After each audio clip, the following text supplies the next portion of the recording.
Number 2, Deuteronomy, 4th quarter, 2021. John Pauline. We're happy to have Jim and Ginger Weller here with us all the way from the Philippines. And Ginger is going to offer us prayer. So thank you, Ginger. Dear Heavenly Father, we thank you for your presence among us as we study your word. I pray that you'll be with our time together and in our time together to bring insight and wisdom. I pray these things in Jesus' name. Amen. This is the second in a series of studies on the book of Deuteronomy, and we are going to get right into the first couple of chapters this time. And there's at least 2 issues here which should be terribly interesting and could easily throw us into 2 hours and 26 minutes if we went after it. But I think it'll be a fun study. And let me start right out with number 1 in your handout. It says Taylor Bunch was an SDA leader about 80 years ago who drew an analogy between the experience of Israel and the Seventh-day Adventist Church, drawing multiple parallels. And I've given you a couple of websites there that can give you some insight into what Bunch was saying. He saw the first 100 years of SDA history as the equivalent of Israel's 40 years of wandering in the wilderness. The analogy included a number of parallels in association with time prophecies. And we'll get into the time prophecy in this lesson. The Sabbath as a sign, plagues as a means of deliverance, a calling out from Egypt, ancient Egypt and spiritual Babylon, concern for health reform, guidance by a prophet, association with the Song of Moses, and a delay in completion of the mission. We won't take time to probe into any of those more deeply, but the basic idea, which I think the author of the lesson feels is valid, is the idea that we are at the borders of the heavenly Canaan, just as Moses and his people were at the borders of the promised land in their time. So in this analogy, the messages of Deuteronomy are particularly irrelevant to people who are looking forward to the soon coming of Jesus.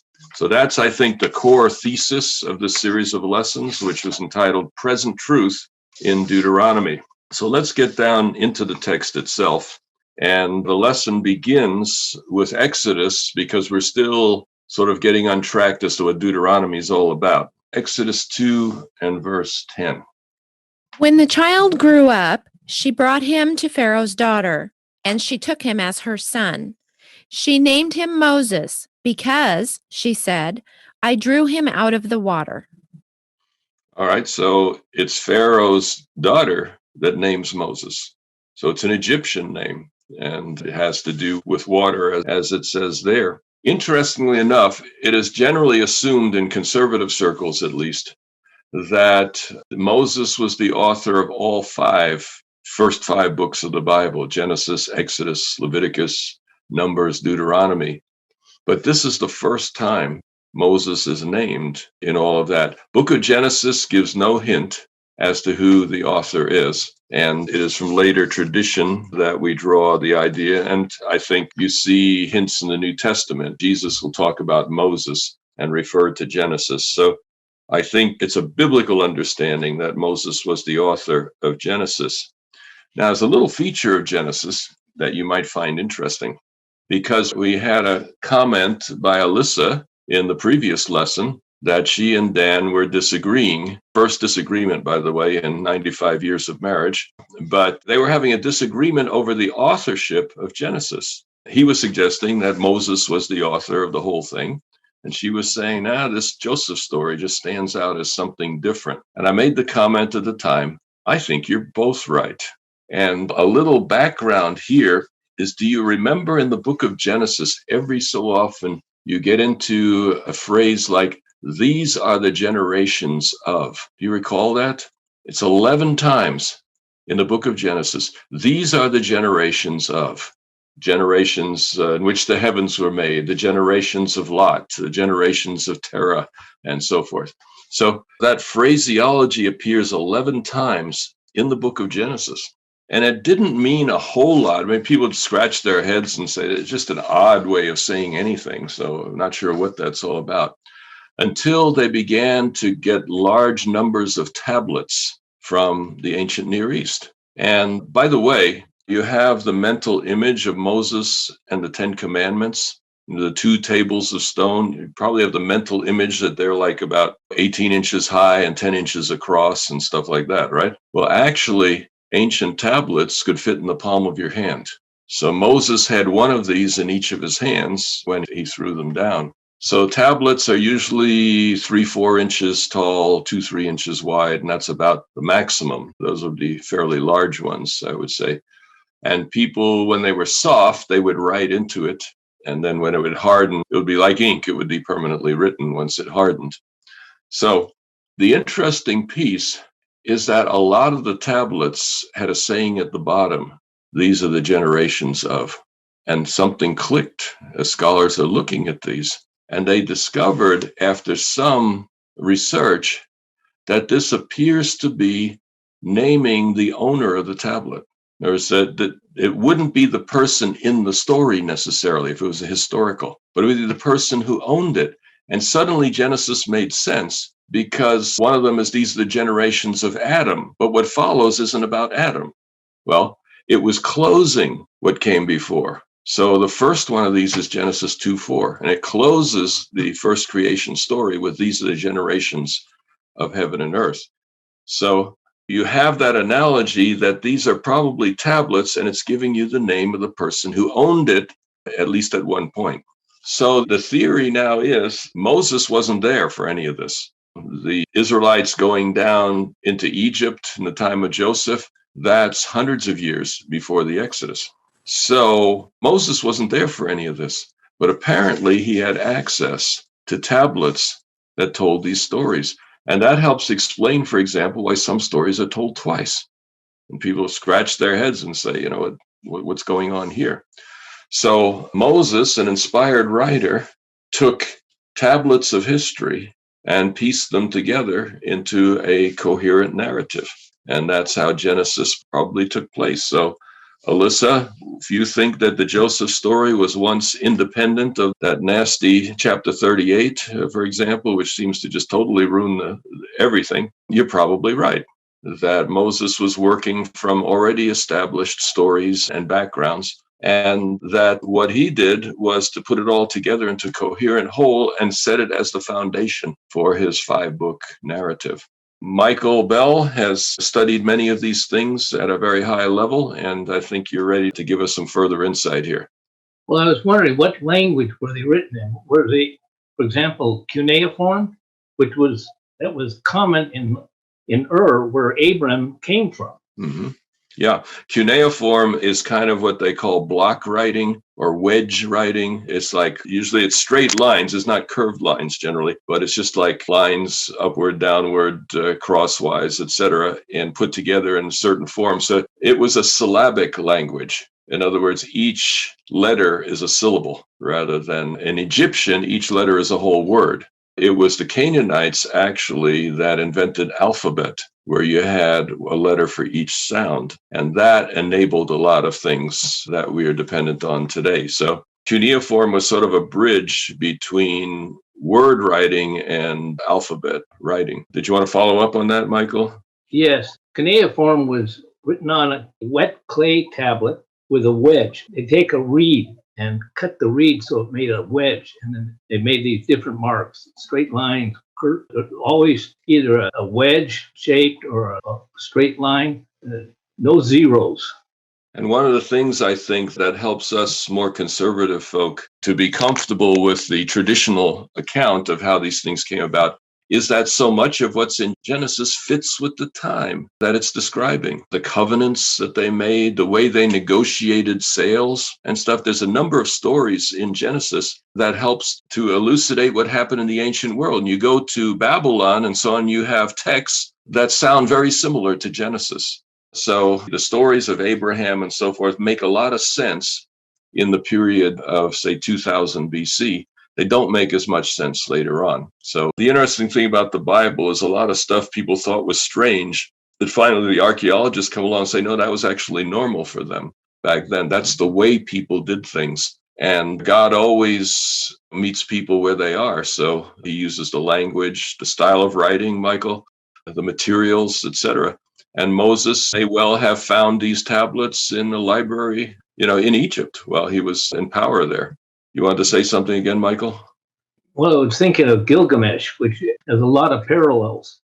Yeah. Flood story, creation story, etc. Yeah, and that's from Mesopotamia, which is a Greek word for between the rivers, Tigris and Euphrates rivers. Ashley has a comment for anyone interested. There's an article in the current issue of Smithsonian Magazine about the origins of the alphabet. So that would be, I suspect, some good background on that whole picture. So anyway, why would Moses, I mean, you could understand Moses writing from Mount Sinai until the borders of Canaan. That's his world. That's what he lived with all the way through. But why would Moses append this grand introduction of an earlier period? I think two reasons kind of stand out in my mind. First of all, it was to demonstrate that the God of Israel was also the God of creation. In Gilgamesh and other places, the ancients all believed that their God was the God of their land, and that the God of Israel was the God of Israelite land, and the gods of Egypt were the gods of Egypt, and so on. So they were territorial gods. But what Moses does is stretch the Israelite God into a universal God who is above all other gods. And that's a significant development in the understanding of God and in religion. So the book of Genesis demonstrates that the God of Israel is not just the God of Israel, he's the God of the entire world. And ultimately, in other parts of the Bible, the entire universe. So that's the one piece. The other piece is that the God of creation covenanted with Israel. So Israel is not special in the sense that its God is the God of all the other nations, but Israel is special in the sense that the God of all the nations picked Israel to have a special role for him. Didn't mean the other nations were unimportant. It just meant that God wanted a nation who would do his work in behalf of the other nations.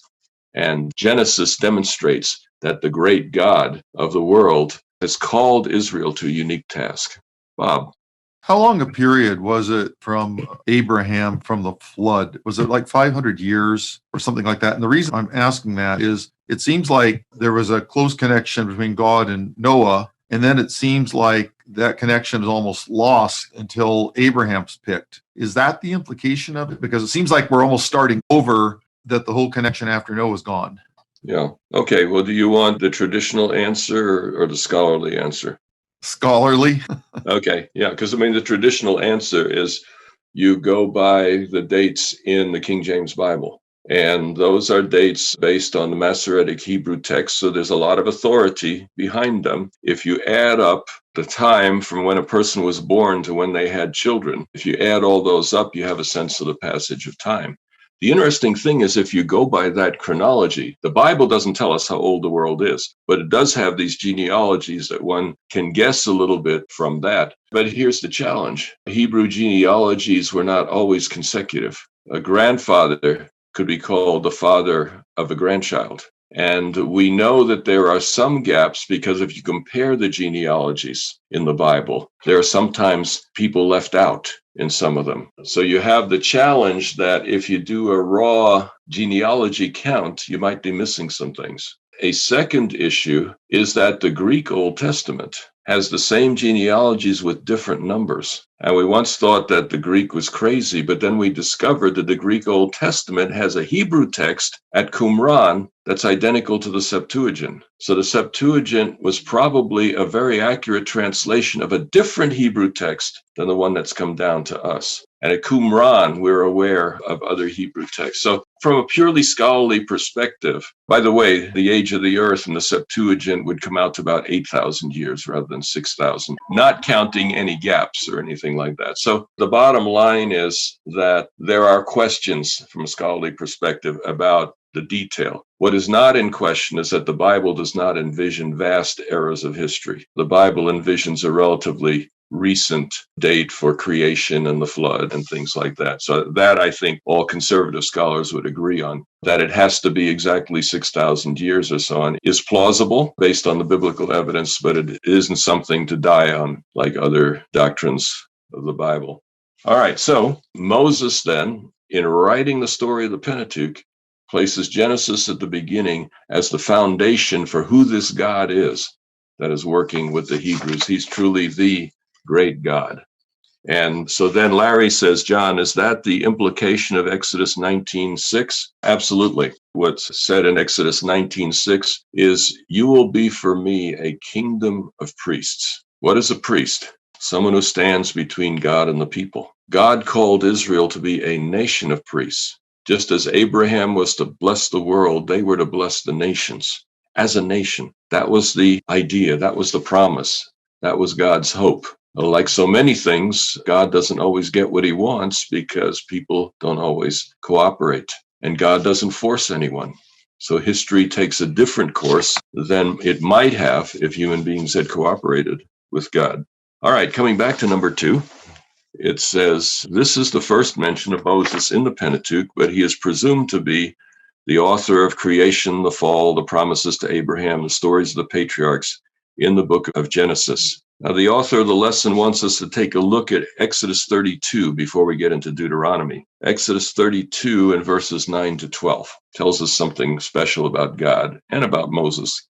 The Lord said to Moses, I have seen this people, how stiff-necked they are. Now let me alone, so that my wrath may burn hot against them, and I may consume them, and of you I will make a great nation. But Moses implored the Lord, his God, and said, O Lord, why does your wrath burn hot against your people, whom you brought out of the land of Egypt with great power and with a mighty hand? Why should the Egyptians say, it was with evil intent that he brought them out to kill them in the mountains and to consume them from the face of the earth? Turn from your fierce wrath, change your mind, and do not bring disaster on your people. Fascinating text, isn't it? A bit strange to our ears at first. Notice God saying, Moses, I'm going to kill those people if you'll let me. On first glance, it's an awful kind of a text, but when you look below the surface, what's God saying? He's saying, I care so much about freedom, I'm willing to subject my actions to the choice of a human being. That's an amazing testament to freedom, the kind of freedom that God gives to his people. And then you have Moses arguing with God. Moses is arguing. He says, look, he says, don't you care about your reputation? What will the Egyptians think of you if you do this? So Moses is pleading with God to listen to the voice of reason. I mean, if you're a God that cares only about your image, I don't think this story would get into the Bible, would it? That God would allow this story shows that God loves to be engaged by his creatures. And guess what? What is God's pet name for Moses? Friend. Moses is my friend, a friend of God. Apparently, people who argue with God are pleasing God. You know, and when you see somebody sometimes that's just railing against God for this reason or that reason, rather than saying, oh, you shouldn't blaspheme God's name or something, you'd rather say, you know, I have the feeling God likes you. That'll really stop in their tracks anyway. Well, I think God must really like you because the people in the Bible that argued with him the most are his best friends. So keep up, you know, God might just surprise you one of these days and show up because you become so friendly. So here you see Moses doing an amazing thing. And he's saying, God, you can't do this, what you're saying you're going to do, because it'll ruin your reputation with the Egyptians. Evidently, Moses thought that God cared about his reputation with the Egyptians. That's an interesting point here, too. So Moses kind of assumes that God cares about the Egyptians. And after all, as he looked at the history, God had blessed Joseph and blessed the Egyptians that were nice to Joseph. So there was that history. Verses 30 to 32.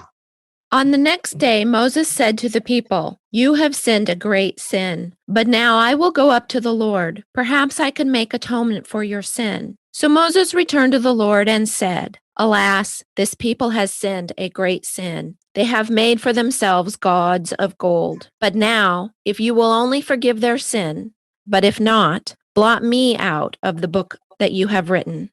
Wow, imagine that. Moses again discussing with God and saying, look, okay, if I can't convince you any other way, I'm willing to give my eternal life in exchange for these people. That's how much Moses came to care. And did God listen to him? Absolutely. Moses was treading pretty close to the character of God at this point. Daniel. It's interesting that there in Exodus 32, the Lord said to Moses, "Go down at once. Your people whom you brought out of the land of Egypt have acted perversely." And Moses, in verse 11, does not get God off the hook, and he says, "Why does your wrath burn hot against your people whom you brought out of the land of Egypt with great power and mighty hand?" So it says, actually, it's not me, it's you, it's your people. And then you go to chapter 33, and once again, God says to Moses, Lord said to Moses, "Go, leave this place, you and the people whom you have brought out of the land of Egypt." And of course, Moses responds in verse 12 to 14 and says, actually, no, it's your people. And just as Abraham said to God, "Far it be from you," Moses says to him, "If you act as a God, then we can solve this problem."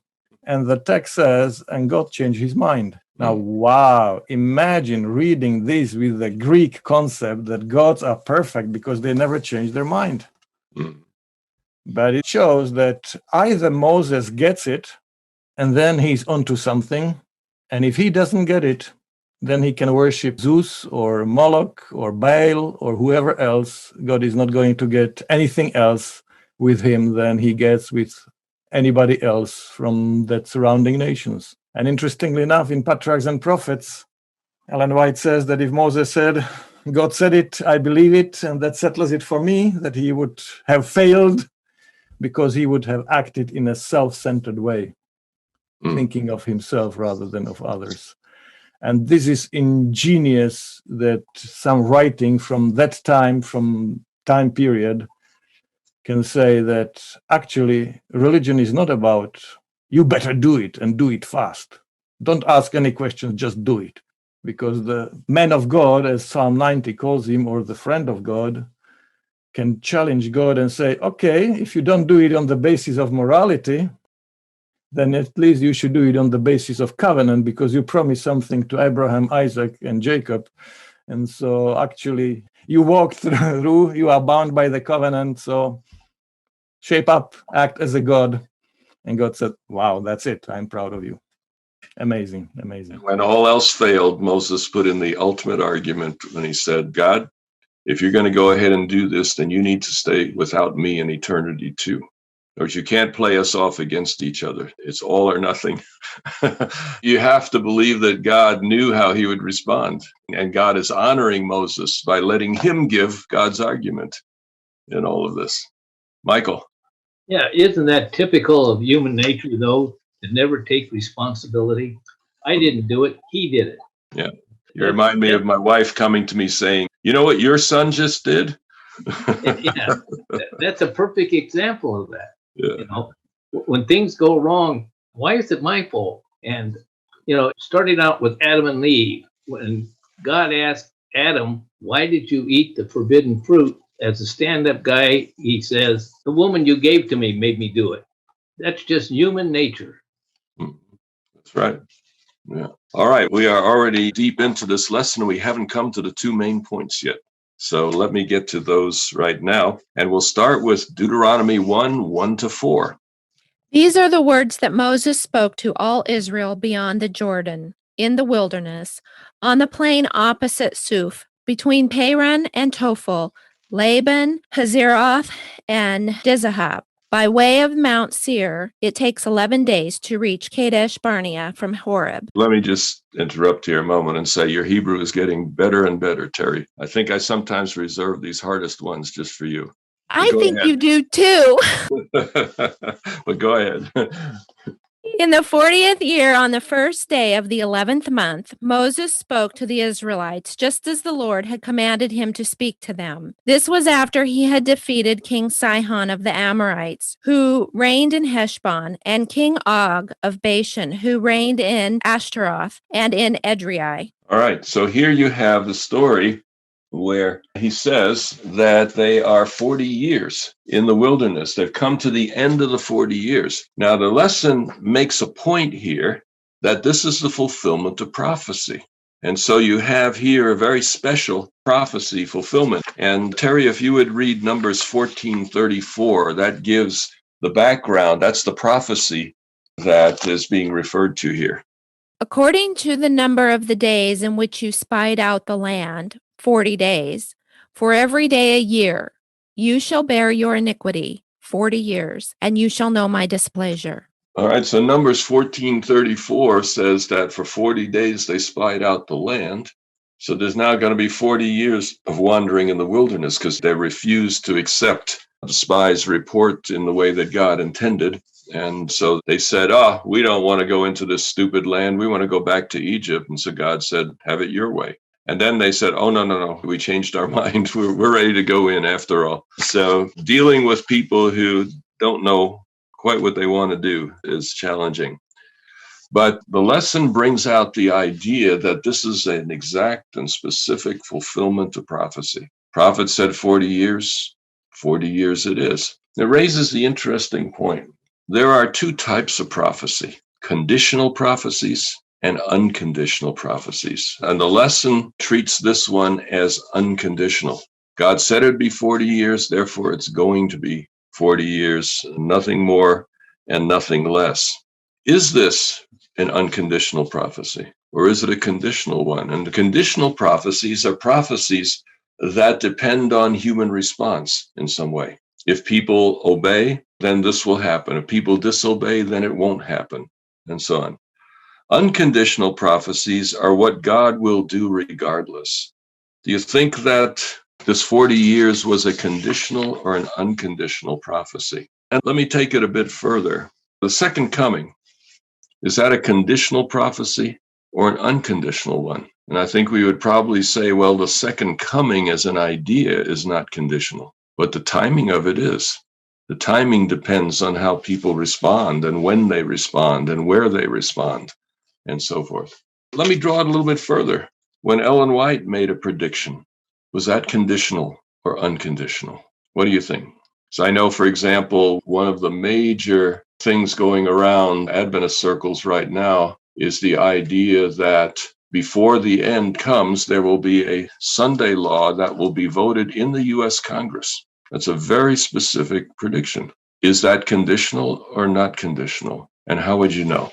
On another occasion in 1856, Ellen White was with a group of people, and she said, the Lord has shown me that some of you will live to see Jesus come. In case you're not aware of that story, it's about 160 years ago. None of those people are still alive. Was that a conditional prophecy or an unconditional one? And how would you know? All right, this is Julie. I don't have an answer, but it seems to me that we kind of make that decision after the fact. If something doesn't happen, we say it was conditional, but I don't think that's necessarily the answer. Okay, well, you remind me of the story of Jonah. 40 days, Nineveh's toast. 41st day, Nineveh's still there. And what does Jonah say? I knew it. I knew it. I knew it. You are so merciful that you're not going to follow through on this one. And Jonah was really upset. See? So apparently a prophecy can be conditional without being stated as such. And certainly if the Lord showed to Ellen White in 1856 that he anticipated coming while those people were still alive, I'm sure God meant it. And I'm sure he hoped it would motivate people into being ready. But it didn't happen. And he didn't come. Now, just because a prophecy isn't fulfilled doesn't necessarily mean that a person is a false prophet if the idea of conditionality is kept in mind. So that, for many people, is an uncomfortable process, which is why I'm raising the question that we put our pure minds to it a little bit. Daniel. Jesus says, I am telling you now so that when it happens, you will know. If you want to treat prophecy as a kind of insider information for trading so that you know and everybody else is dumb, then that's not how the biblical prophecy functions. So Revelation 13 speaks about the conflict regarding worship. But whether it's Sunday law or not, that's an interpretation. That's not a prophecy. And when we talk about unfulfilled prophecy, wisdom is to be cautious. And when you lock yourself in a corner and start saying, this is how it's going to be, you easily end up as Pharisees in the first century who say, our reading of Old Testament prophecies about Messiah says that this is who he needs to be. and then everything turned out differently than they expected. So this is once again back to how do you read the Bible? Is the Bible, as Germans would say, a Fahrplan, a timetable according to which the buses leave for the New Jerusalem so that you catch the right one? Or is it a revelation of the character of God? Well, what do you do with, like 2,300 days? If that's conditional, then maybe we're all off.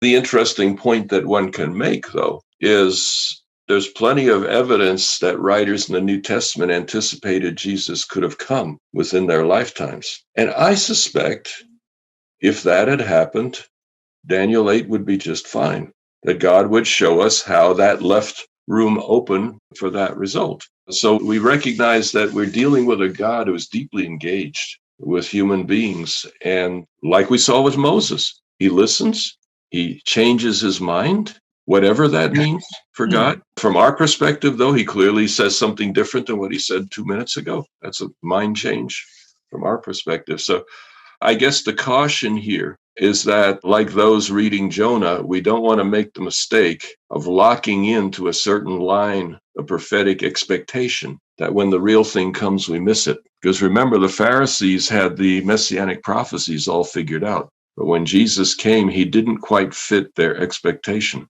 and they rejected him. So that's a mistake that the Advent movement does not want to make. Not to suggest that if a prophecy is there, you ignore it. She suggests the Sunday law will be part of the end time crisis. Very possible, maybe even likely, because God showed that to her. But to assume that'll be a bill in Congress and all those details and so on, and we wait and wait and wait, and if it doesn't happen, we may miss the real thing when it comes. So that's the concern. To face the future with enough of an open mind to let God be God and fulfill it in the way that he thinks best. All right, Bob, and then Iris. There's another issue that comes up with that comment from Ellen White, because there's another verse in the Bible that no man knows the date nor the hour. Now, it's a little bit different than that, but if you're saying that the average person can't live beyond a certain age, or maybe 150 is the maximum anybody could live, then it does start to set a time frame. And yet the Bible says it can't be done. So I don't want to be heretical, but it does sound like there's a little contradiction there, doesn't it? Well, it was a crisis in the 1930s because there was a lady in the 1930s who was a baby in someone's arms in 1856. And since she was now about 75, people said, well, Jesus is going to come shortly because she's got to live until he comes. They did that in New Testament times too. Yeah. They thought John was going to live to see Jesus come, and people developed expectations around that. Iris. I would like to tackle this on the basis of what you just expanded upon earlier, the relationship between Moses and God, the quality of that relationship. And I would like to also build on a previous study that we've had about this issue of when the people refused, what was actually going on? I think that relationship between God and the people that he leads, that's the issue, the crucial issue. He had revealed himself through the Exodus, through wandering through the desert. And he had shown himself repeatedly trustworthy. And basically, at the border to Canaan, when God clearly showed them, I'm with you, I will give you the land, I have promised that to you, and it is a beautiful land, it is a worthwhile land. They chose the lie over God's truth. In essence, they dumped the relationship to God. And at that point, they were just not willing to be led by the Lord that deserved to be trusted, who had done everything to deserve to be trusted. And I wonder whether that parallel is 1888 in Adventist history, where the Adventist people refused to go with where the Spirit was leading. And as a result, and I think that is in line, at least of how I understood Adventist history, God sent us back into the desert. And we were wandering again. Now you wonder, of course, then when that generation of unbelievers had died, that was not what God had desired. That was repulsive. That was a dark day. It was disappointing to say the least. And God brought now the new generation back to the borders of Canaan. Were they better? Did they have a more profound knowledge? It seemed like not really. It's just the worst rebels had died. And so I think at some point God will follow through with us or without us. But I think, yes, there is a plan A. There is something that God desires. And that desire was not for Moses to strike the rock. But however we decide to do it, God will ultimately be successful. He will ultimately receive his goals. He desires for us to be part of his plan, but we can, of course, opt out. I think Iris is going to be a preacher when she grows up. Very passionately shared. I love that. Thank you. Dan? I just wanted to point something out about prophecy and the Adventist relationship to it. I think most of us older people have spent a lifetime hearing about prophecy and the Bible and as a prognostic thing. And I think that most of us think about prophecy in the vein of being able to have some insight that other people don't have. But I think in view of what you've been talking about in the last lesson and this one, and maybe the general trend for this class, is I think that prophecy should be looked at as relationships. God is concerned enough that he wants to share with us things. And I think if we looked at the whole prophetic things that have been given to us as ways that God assures us that he has a continuing relationship with his people, that we can be assured that he's in the picture, that he's going to be here not only yesterday, but he'll be here in the future. I think these prophecies can be used in a totally different and in a much more meaningful way than we currently use them.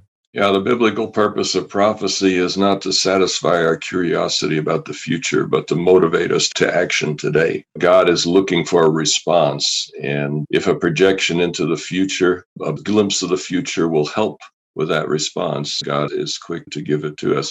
And we must note through Adventist history that the fulfillment of certain prophecies at exactly the time that they were suggesting has built faith in a lot of people. So it's had a positive impact. So that can be part of it too. My concern in raising this subject, though, is I think a sense of a certain overconfidence that prophecies are not conditional when we don't yet know how conditional they are. All right, Aaron. So the verse in the Bible that says God is love, and then 1 Corinthians 13 says that love always hopes.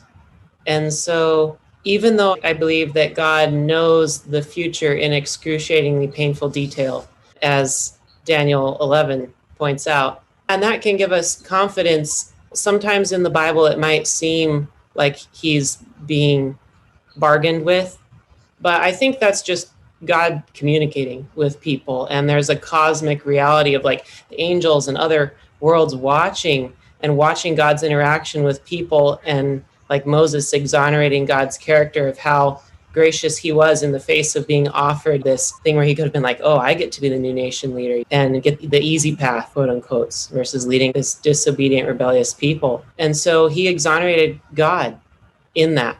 And I think God was proud of that. But as far as like the prophecy, love always hopes. And so God gives us this hopeful picture, even though he knows what we'll do. But it's not that it couldn't happen. It could.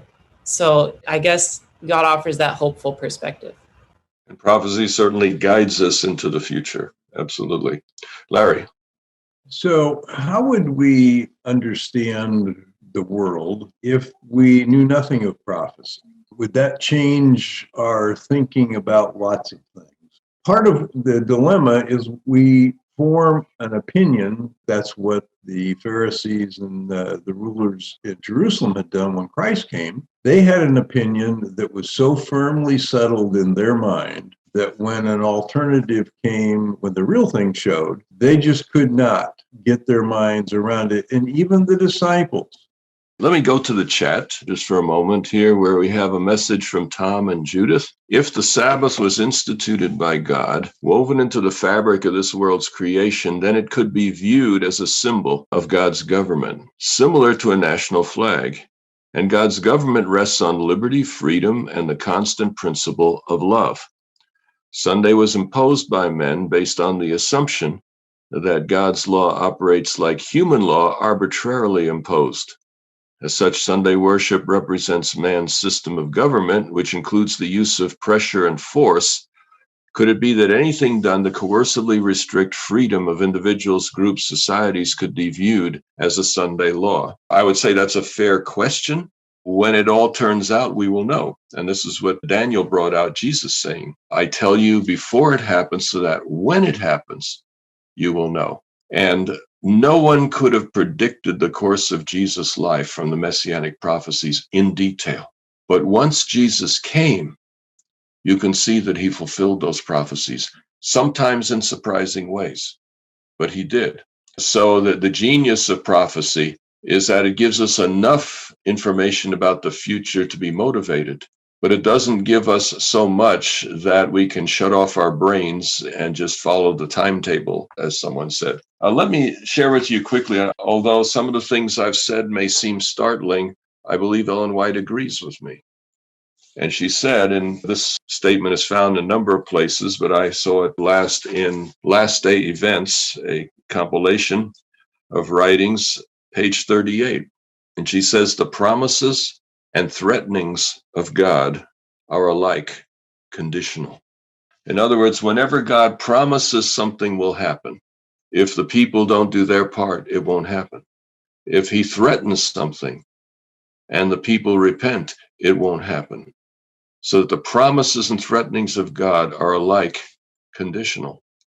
And so as one works with predictions of the future, to be aware that not everything that is there may be fulfilled in exactly the way that God predicted it. If you look at fulfilled prophecies in the Bible, you will see this. Isaiah 11 is a prophecy of the fall of Babylon, and not a single detail of the prophecy was fulfilled exactly as the prophet said. But there are reasons for that when you understand how prophecy works. And those expecting it to be just word for word the way it was were disappointed. Nevertheless, Babylon did fall. It did fall by the drying of the Euphrates River, and Israel did escape on account of that. All of those are true, but some of the details happened in a different way, perhaps, than God had originally projected. All right, Michael. Well, whether Jesus comes like at the end of today or another 5,000 years from today, does it really make any difference to us as individuals? In other words, my view is Jesus is coming for each and every one of us eventually at some point in time. So I think we tend to get wound up, and I hope I'll be here when Jesus comes, or et cetera, or trying to figure out when it is, the 2,300 days, and then et cetera, et cetera. And the answer is we don't know. I have other thoughts about worship on Sunday, but I'll save that for a different time. All right, Jim, and then Neil. I'm just wondering if all of God's promises and warnings are conditional, then what do we do with the image on the plane who gets destroyed by the rolling rock? It seems like there are some that we count on for being immutable. And is it because they're written on such a high level of principle that that's just how human nature works? Or is there a way to tell which ones are immutable and which ones are conditional? Or is there a difference? Yeah, and I don't want to leave the impression that if prophecy is conditional, you might as well not study it. Prophecy does give us guidance into the future. What I am warning about is the fact that frequently in the Bible, the fulfillment was not exactly as the projection. And conditionality is the primary reason for that. And that means when we have it all figured out ahead of time, we're putting ourselves in danger. To know the prophecy, to be aware of its guidance, and then to be open to the future is, I think, wise. Absolutely. And let's treat the prophecies as serious and real. And whatever the concept of Sunday law means, it could happen. Okay. And we should be aware of that possibility and be watching to see how things develop. But to have the prophecy figured out before the fulfillment can be a dangerous place. And that, I think, is the concern, because there are so many Christians today, including many Seventh-day Adventists, that are so confident of the exact detail of how the future will happen. If it deviates in any point, they're likely to be in trouble, just as the Pharisees were when Jesus came. All right, Neil. Something that is fascinating about the scriptures is the fact that we don't know everything. The book of Job gives us an example of how little we know in the first 2 chapters. We speak of Abraham and his discussions with God over Sodom and Gomorrah. We don't know what was going on behind the scenes with God and Satan. We have the same situation with God and Moses on the mountain. We don't know what's going on behind the scenes. And we have to turn around, and I use it quite often, but we have to basically, as a Broadway show said, put your hand in the hand of the man that stilled the water. Trust in him. Yeah. All right. Well, we haven't gotten to the most interesting of all the challenges in this lesson. So since our time is kind of up, but let's get into it a little bit before we close. This is number 6 in the outline, Deuteronomy 2.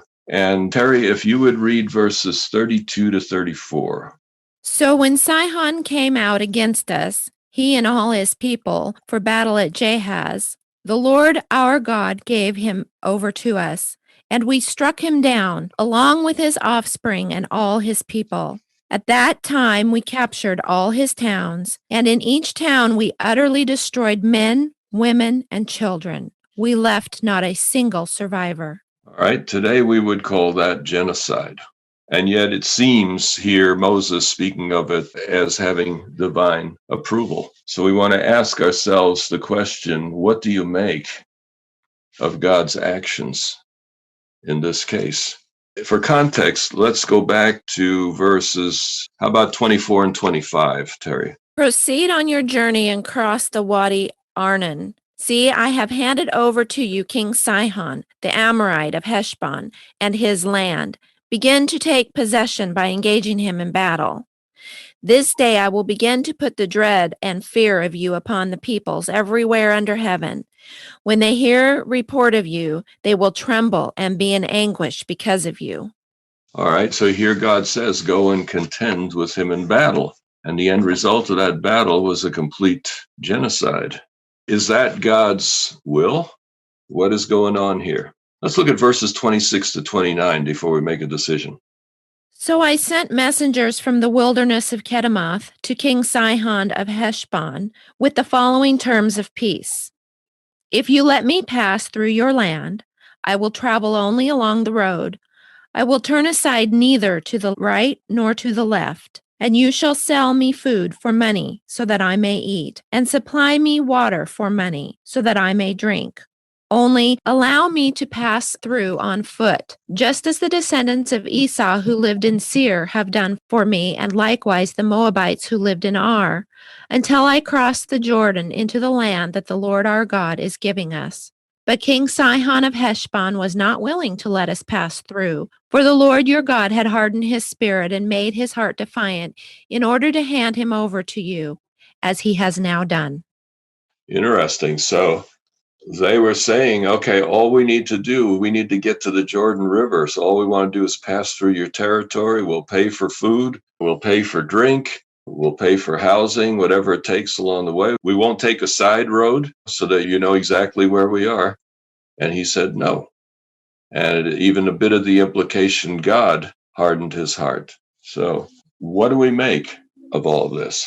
Perhaps while we think about it, since we're short of time, let me work you through several texts, and then we'll take a little time to discuss it. Deuteronomy 20, verses 10 to 18. When you draw near to a town to fight against it, offer it terms of peace. If it accepts your terms of peace and surrenders to you, then all the people in it shall serve you in forced labor. If it does not submit to you peacefully, but makes war against you, then you shall besiege it. And when the Lord your God gives it into your hand, you shall put all its males to the sword. You may, however, take as your booty the women, the children, livestock, and everything else in town, all its spoil. You may enjoy the spoil of your enemies, which the Lord your God has given you. All right, so here you see, as a general principle, they're to offer people some, they have the choice. In other words, if they go into battle against another country, they're not choosing genocide, but they're saying, work with us and everything will be fine. We'll let you live. But for Canaan itself, no such consideration was given. There was no opt-out. And the answer is it's because of the influence that they would have on you. Is that reason enough for genocide? Influence. Deuteronomy 7, 1-6. When the Lord your God brings you into the land that you are about to enter and occupy, and he clears away many nations before you, the Hittites, the Girgashites, the Amorites, the Canaanites, the Perizzites, the Hivites, and the Jebusites, 7 nations mightier and more numerous than you, and when the Lord your God gives them over to you and you defeat them, then you must utterly destroy them. Make no covenant with them and show them no mercy. Do not intermarry with them, giving your daughters to their sons or taking their daughters for your sons, for that would turn away your children from following me to serve other gods. Then the anger of the Lord would be kindled against you, and he would destroy you quickly. But this is how you must deal with them. Break down their altars, smash their pillars, hew down their sacred poles, and burn their idols with fire. For you are a holy people to the Lord your God. The Lord your God has chosen you out of all the peoples of the earth to be his people, his treasured possession. All right, so here, similar instructions with the idea that they would be a bad influence on the people of God. Is that reason enough for genocide? Is this an emergency measure? And if so, what is happening? All right, Larry. We brought up the concept, I'm going to call it the backstory, what's going on behind the scenes. And unfortunately, the Bible doesn't include those so that we have the full setting of what's happening. So I'm going to leave open for my thinking that there's possibly something else going on with regard to that that's not apparent in the reading. As we understand psychology today, and I don't remember the term, I'm not a psychologist, but a person can become so damaged by evil and sin that it's impossible for them to change, to reacclimate back into society. And so I'm going to raise the question, is it possible that that was the condition of Canaan? Obviously, a 1-month-old baby could not have been that evil, but when you go to battle and the way they did it back then, there really was not an easily selective way of going to war. So I'm just suggesting that we try not to read this with a 21st century mindset completely. Those are my thoughts. I think the comment you're making reflects, whether you realize it or not, Genesis 15, where God says that in a real sense, he's removing his people from Canaan because the iniquity of the Amorites is not yet full, and that it is only at such a time that the Amorites are totally incapable of working with God that Israel be allowed to displace them. So I think that's a point that you're making that's significant here. Jim? Yes, and the comment you just made would apply to the list of nations they weren't supposed to make any deals with.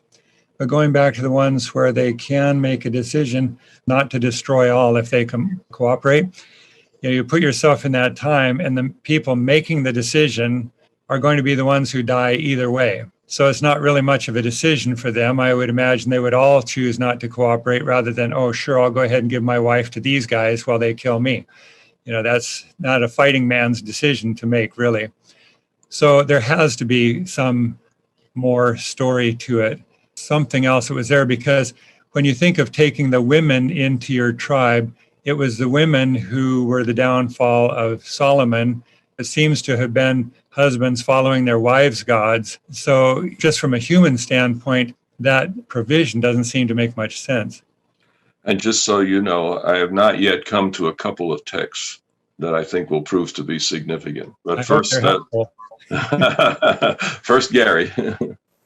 Well, if we go back before this, God had a totally different plan. There wasn't supposed to be any fighting at all. He was going to send in the hornets or whatever it was and drive them out. Driving them out isn't killing them. It's clearing out the land. They'll go elsewhere. But they didn't seem to like that idea. They seemed to want the idea that we go in there and conquer it instead of have God clear it out for them to go in without having to do all this fighting and all that. I don't remember all the exact details, the words of it, but it seems like that was the original plan, was that they weren't supposed to fight. They weren't supposed to kill, and that the people would be dealt with in another way. Well, excellent, because that text is in number 6, and we won't take the time to read it now, but it's Exodus 23 to 30, where God lays out the plan before the 40 years. Before the 40 years, he says, you will not need to fight. In fact, it's going to happen very, very gradually.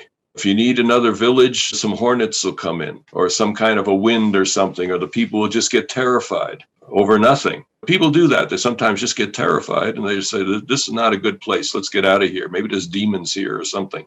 And the people will leave and leave you in nice homes and villages all ready to go. So it was never God's intention that the people fight. But I think, as several of you have said, Israel wanted to fight in a real sense. And God helped them to fight in the end.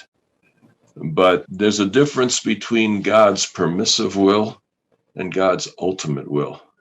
God rarely gets what he wants in this world.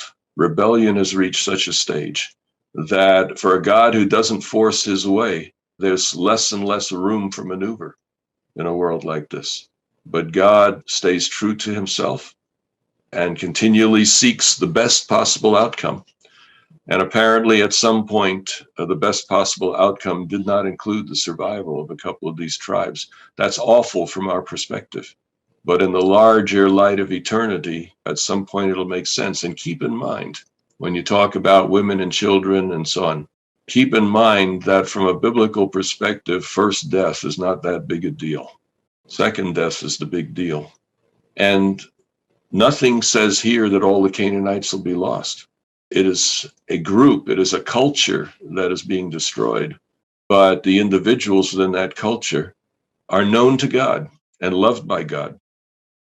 And if a God of love can allow what happened here, then there must be something there for those who barely know him but are even minimally faithful. All right, Michael. We tend to look at this thing, judge it from an equity standpoint based upon our 21st century notions and ideas, but taken in the context of the peoples at the time, that was a way of life. The alternative, if the Israelites didn't survive, didn't win the battle, they would be annihilated, just like they annihilated these other peoples.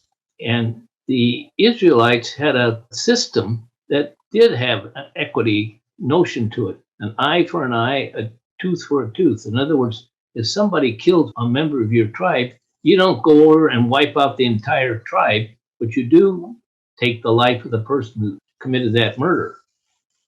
Unless your name is Simeon or Levi, and then you go overboard, right?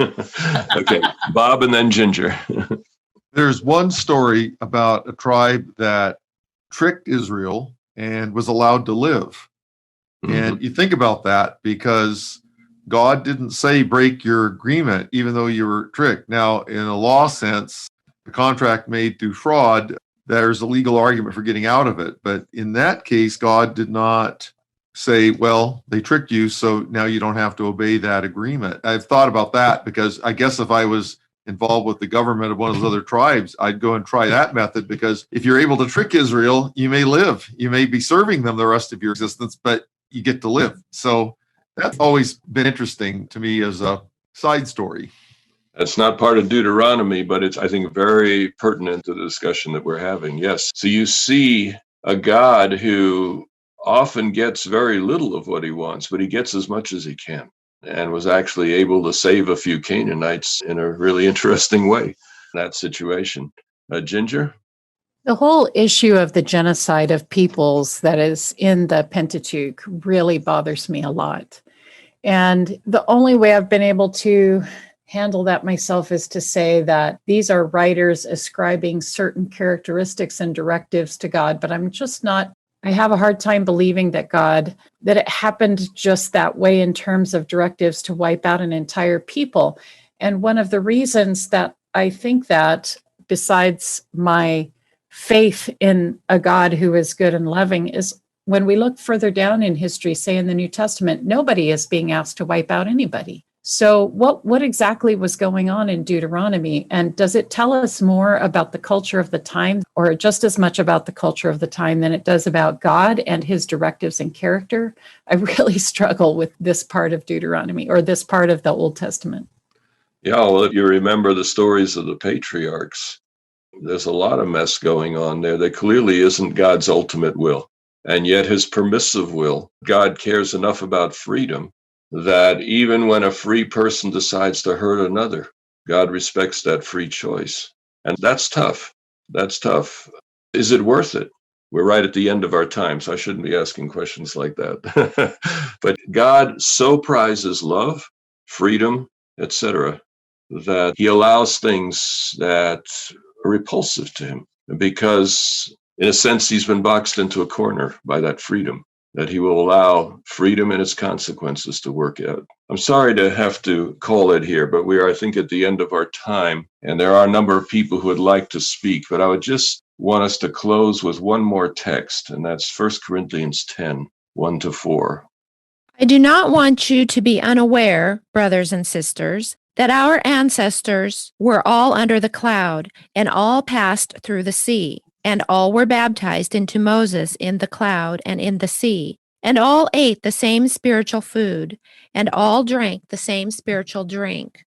For they drank from the spiritual rock that followed them, and the rock was Christ. See, now there's Paul's interpretation of this very issue. And the temptation sometimes is to have a good cop, bad cop view of God. And to say, well, the God of the Old Testament has different standards than the God of the New, or situations have changed, or whatever. But Paul doesn't give us that out. He says the God of Sinai was Jesus. We were dealing with him all along. And what that means is that you have to interpret all of these strange events, these troubling events, in the light of Jesus. And we know, for example, texts like John 14:9, if you've seen me, you've seen the Father. And Jesus makes that pronouncement right after washing the disciples' feet and saying he did that knowing who he was, where he came from, and where he was going. He was deliberately washing the disciples' feet as a demonstration of what the Father is like. That was intentional. He's saying, when you read the Old Testament, read it in context, yes, but the largest context is the character of the one that's acting in these stories. And so, as we look at this history, to keep in mind, these are troubling and difficult things, as Ginger has said. And some of that we may not fully understand. And perhaps it's helpful that we have 1,000 years allotted in the future for those people who are redeemed to discuss these issues and challenge these issues and question God and angels and whoever will listen to us. Why did these things happen? Why has God allowed these things? And I'm confident from my personal interaction with God that he will have the answers that we look for. That, like with Job, right now we couldn't handle the truth. But when the time comes, it will all be explained. It will all make sense. And we'll come to the conclusion that great and marvelous are your works, O Lord, just and true are your ways, O King of the nations. That's the final verdict on history in Revelation 15, that in the end we will be surprised at the degree to which God is found to be both right and loving and faithful in every sense of the term. Let's pray. Lord, it's been a couple challenging topics here. And when we cherry pick your word, we can draw almost any conclusion we want and be absolutely certain that we have biblical truth. But when we take the time, as this lesson has encouraged us to do, to actually read the text in context, to read the parts between the proof texts that trouble us so much, to see the larger picture, it challenges us. And Lord, we realize that Scripture is so far deeper than anything we understand. But we are grateful for prophecy that guides us. We are grateful for Scripture that offers evidence of who you are.